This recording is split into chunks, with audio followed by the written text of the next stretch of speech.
Halo, assalamualaikum warahmatullahi wabarakatuh. Selamat malam semuanya. Eh, Hari ini saya akan memberikan tips tentang jangan lanjut kuliah di Taiwan.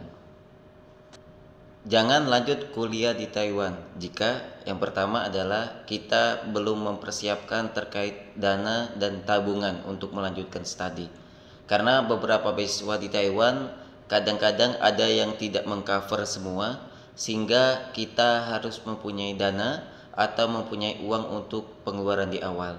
Jadi penting untuk mempersiapkan uang, mental, kemudian hal-hal yang akan nantinya tidak terduga.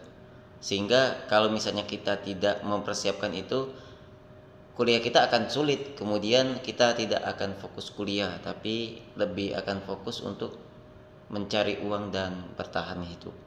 Yang kedua adalah bahasa Mandarin.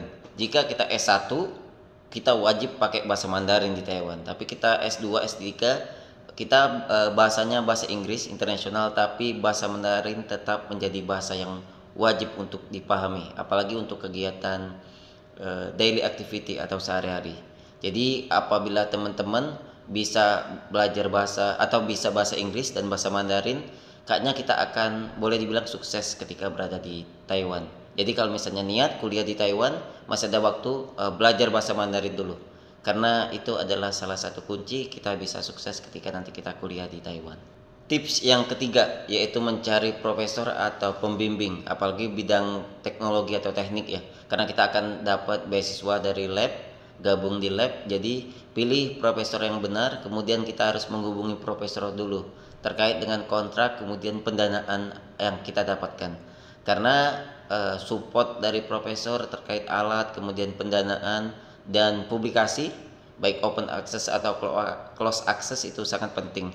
Jadi ketika kita memutuskan untuk kuliah di Taiwan, terutama S3, cari dulu profesor.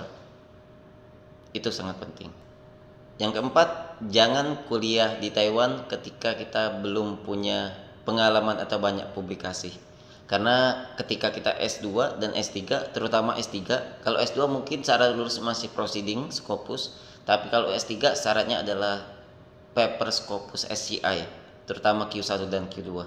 Jadi penting banget untuk punya publikasi, punya ID Scopus, kemudian punya rekam jejak di penelitian. Karena bagaimanapun ketika kita fokus, ketika kita punya kemampuan di bidang paper dan publikasi, saya rasa kita bisa kuliah dan lulus bisa lebih cepat. Tips yang kelima, jangan kuliah di Taiwan kalau cuman ikut-ikutan saja. Karena kuliah di luar negeri tidak seperti yang ada di Instagram indahnya, tapi akan banyak perjuangan. Belajarnya 40%, 60%-nya adalah bertahan hidup dan mencoba untuk sukses di masa depan. Jadi penting banget untuk teman-teman bisa fokus, kemudian niatkan bahwa perjuangan untuk lulus, perjuangan untuk kuliah adalah persiapan untuk masa depan. Jadi tetap semangat. Jadi sebagai penutup itu, jangan kuliah di Taiwan jika teman-teman masih belum bisa menyelesaikan 5 masalah tadi. Tapi bagaimanapun setiap jalan kuliah dimanapun, swasta negeri, dalam atau luar negeri sama. Semoga kuliah, semoga pendidikan dapat mengubah nasib kita di masa depan. Dan pastikan bahwa tidak semua orang bisa kuliah dan tidak semua orang suka kuliah.